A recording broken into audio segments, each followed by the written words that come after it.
100 square feet. That's all it takes. No soil, no sunlight, no seasons to wait for, just a spare room, some agricultural waste, and a living organism that has been perfecting its technique for 700 million years. What you're about to discover is a growing system so overlooked and so disproportionately profitable that a single 10 by 10 foot space can generate more income than an entire acre of farmland. Not by a small margin, by a factor of 1,000. In 1989, a mycologist named Paul Stamets quietly published a spiral-bound cultivation manual. It circulated among researchers, foragers, and a small underground network of growers who understood exactly what it contained. A step-by-step blueprint for turning empty rooms into year-round production facilities. The conventional agricultural industry glanced at those numbers and did what industries always do when something threatens the existing supply chain: looked the other way. Today, that blueprint opens right here. I'm Waldo, and if you're not subscribed yet, this is the moment. Because here you won't find what they sell at garden centers. Here you'll find what they buried. Subscribe and hit the bell. What if the most productive agricultural system in history never required a single acre of land? That's not a hypothesis, it's a documented fact. As early as 600 AD, Chinese cultivators were growing wood ear mushrooms on carefully selected logs. During the Song dynasty, a farmer named Wu Sang Quang documented a precise inoculation technique for shiitake on oak, a method so effective that versions of it are still used over 1,000 years later. During the Edo period in Japan, these methods were refined into a large-scale rural industry. Entire communities harvested hundreds of pounds per season on managed forest plots. The yields eclipsed anything their neighbors produced with traditional grain crops, and the inputs were nearly zero. No farmland, no irrigation infrastructure, no seed purchases. So here's the question that should bother every gardener who has spent decades breaking their back over dirt.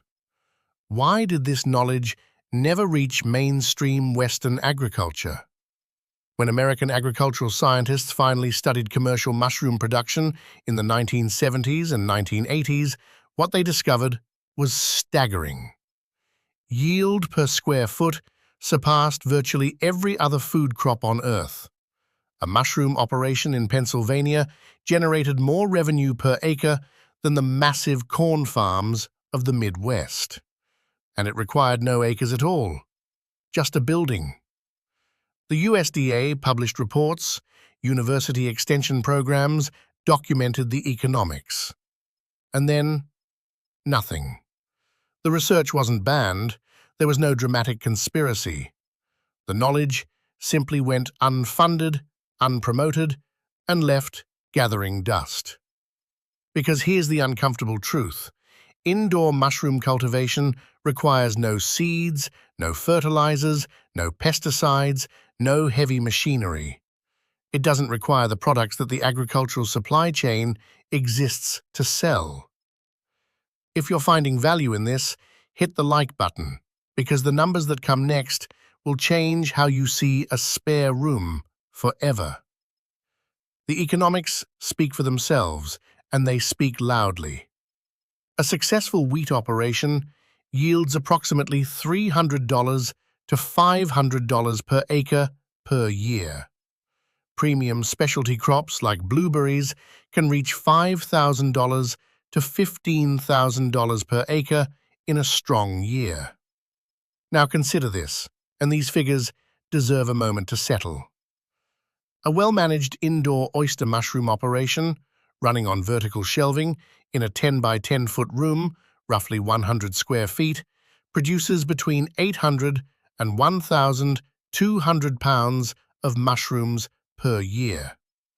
At direct-to-consumer prices of $12 to $18 per pound, that small space generates between $9,600 and $21,600 annually. Converted to a per-acre equivalent, indoor oyster mushroom production reaches between $4 million and $9 million. No vineyard touches that, no greenhouse operation, no hydroponic lettuce facility. And the startup cost isn't a farm loan. It's between $500 and $3,000. The substrate that makes all of this possible is even more surprising, and it costs almost nothing. Mushrooms don't grow in soil, they never have. Fungi are the world's primary decomposers. They thrive on substrate, organic material rich in lignin, cellulose, and hemicellulose. The fungal root network, called mycelium, breaks this material down and converts it into fruiting bodies, the mushrooms themselves. And here's the detail that flips the entire economics of this system. The most productive substrates for high-yield species are agricultural byproducts that conventional operations treat as actual waste. Cereal straw, hardwood sawdust, used coffee grounds, cottonseed hulls, sugarcane bagasse. These materials are free or cost pennies per pound, sourced from local farms, coffee shops, and sawmills that often pay to dispose of them. The garbage becomes the growing medium. The growing medium becomes food. The food becomes income. Producing a single block of roughly 5 pounds of pasteurized hardwood sawdust costs approximately 30 to 80 cents. That block, properly inoculated, yields between 1.5 and 2.5 pounds of oyster mushrooms over 2 or 3 harvest cycles. At $15 per pound retail, that's $22 to $37 of revenue from an 80-cent investment. Let that ratio settle for a moment. No other agricultural input-output equation comes remotely close. Subscribe right now, because what comes next is how to actually build this system this weekend. For growers looking to push yields even further, experienced cultivators rely on something called the master's mix, a 50-50 ratio of hardwood sawdust and soy hull pellets. This specific combination has been shown to double the yield of many species compared to sawdust alone, offering the ideal carbon-to-nitrogen balance that mycelium craves. But before mycelium can colonize the substrate, the material must be prepared. Raw substrate is a blank slate of nutrients. It's also an open invitation for competing wild molds. Contamination is the most common reason beginners fail, and the solution is simpler than most expect. Heat pasteurization works reliably. Bring the material to 160 degrees Fahrenheit for 1 to 2 hours, and the competition is eliminated. But there are methods requiring even less effort. A cold lime bath, submerging straw in a hydrated lime solution for 2 to 4 hours, creates an alkaline environment that kills competing molds while leaving perfect conditions for the mushroom mycelium. Some growers go even further. Cold fermentation. Submerge a bag of straw underwater for 7 to 10 days. Anaerobic organisms do the cleanup work naturally. When the substrate comes out and hits fresh air, it's primed and ready. A bag of straw, a bucket of water, a week of patience. That's it. The biological seed equivalent in the mushroom world is called spawn. Live mycelium colonizing a carrier like grain or sawdust. Pre-made spawn costs $10 to $40 per bag from commercial suppliers. Most beginners just keep buying it season after season without realizing there's another option, because spawn generates itself. A single oyster mushroom culture on a petri dish can inoculate a jar of grain. That jar colonizes, 1 jar becomes 10. 10 jars become enough to inoculate hundreds of pounds of substrate. Experienced growers call this process going to infinity.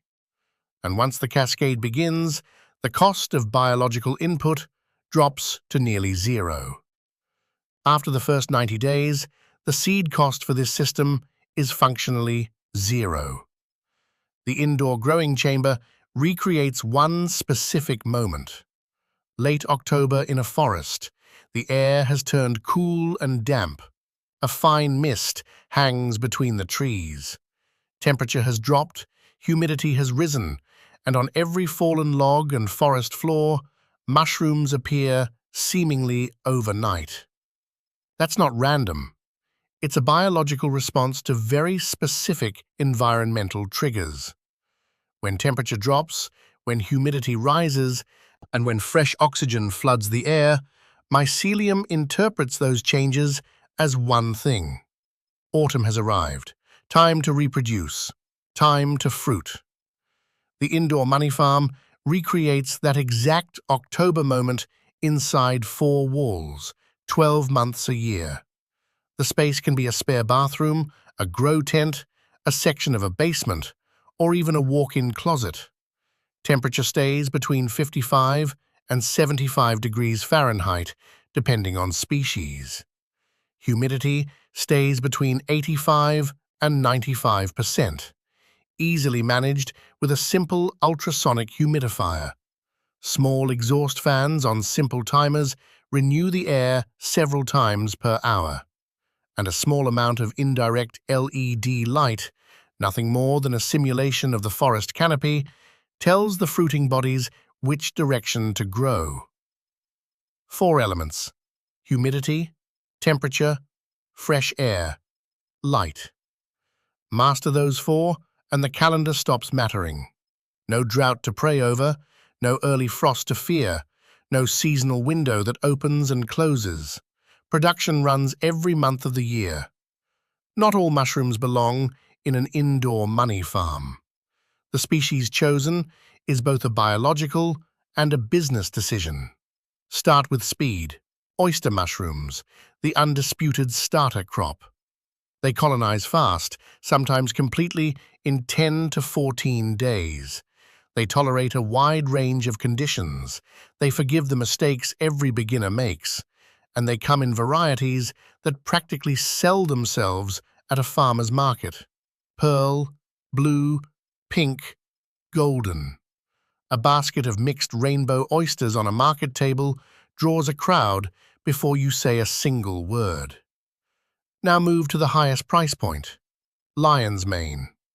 The mushroom that looks like a cascade of white icicles, texture and flavor reminiscent of lobster or crab meat. Fresh lion's mane reaches up to $25 per pound.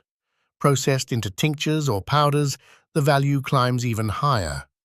Research published in peer-reviewed journals has explored its potential for promoting nerve growth factor, a protein linked to cognitive function and memory support. And for growers who value reliability above all, shiitake. Slower to incubate, up to 10 weeks. But they reward that patience with multiple harvests over many months. Deep, savory umami flavor. They store beautifully, offering a flexibility that faster-growing species can't match. A smart operation grows at least 2. Speed plus premium. Volume plus value. When a fully colonized substrate block enters the fruiting chamber, something almost surreal begins. Within 3 to 7 days, small clusters emerge. Growers call them pins. Barely visible at first, then the speed arrives. Oyster mushrooms double in size every 24 hours. That's not exaggeration. Measurable, visible daily growth that makes tomato plants look glacial. By day 10 to 14, full clusters are ready for harvest. The block rests for roughly a week, then a second flush appears, sometimes a third. After the final harvest, the spent block isn't waste. It's premium compost, nutrient-rich, ready to feed vegetable beds and garden soil. A perfect, closed loop. Let's talk about the numbers that turn a spare room into an actual income stream. A manageable cycle of 100 blocks per month in a single spare room translates to roughly 175 pounds of mushrooms monthly. At an average price of $15 per pound, selling to local restaurants and at farmers markets, that's over $2,600 per month. Add a small rotation of lion's mane, and the monthly figure exceeds $3,000. That's $36,000 per year from one room. Results vary with experience and market conditions, and these figures reflect established operations. Scale to a two-car garage running 500 to 1,000 blocks per month, and operations regularly report annual revenues between $80,000 and $200,000. Since the primary input is free agricultural waste, profit margins remain remarkably high. But what makes this system especially attractive for anyone on a fixed income or approaching retirement is its resilience. When inflation drives up grain and fertilizer prices for traditional farmers, the substrate here still costs almost nothing. When energy prices rise, a well-insulated basement room barely registers on the electric bill. During economic downturns, restaurant spending may drop, but home cooks seeking premium ingredients at farmers' markets increase. The system bends where others break. It is in nearly every sense inflation-proof and recession-resistant. And one more detail worth noting. In most jurisdictions, indoor mushroom cultivation requires no agricultural zoning permits, no heavy machinery requirements, no massive land purchases. Always verify local regulations, but for most growers, this system requires no permission to start. What has been laid out here is not simply an income stream, though it is a remarkable one. It is a fundamental shift in how food production and personal independence intersect. The mycelium wants to colonize. It wants to fruit. It has been doing it successfully for over 700 million years. The grower's role is simply to provide the room, the waste material, and the breath of fresh air. Imagine walking into a quiet, temperature-controlled room. The air carries the earthy scent of a forest floor after rain. Clusters of magnificent, life-sustaining food have grown overnight, silently and steadily, while the rest of the house slept. No tractor, no backbreaking labor, no weather forecast to worry about. Just observation, patience, and a partnership with one of the oldest living systems on the planet. That's the kind of quiet freedom this system offers. The biology is already waiting. The room is already there. If this video changed how you see a spare room, hit the like button, subscribe, and share it with someone who has a room sitting empty right now. Every person who sees this and starts their first 10 blocks is one step closer to the kind of independence that no paycheck can provide. I'm Waldo. Take care of your harvest.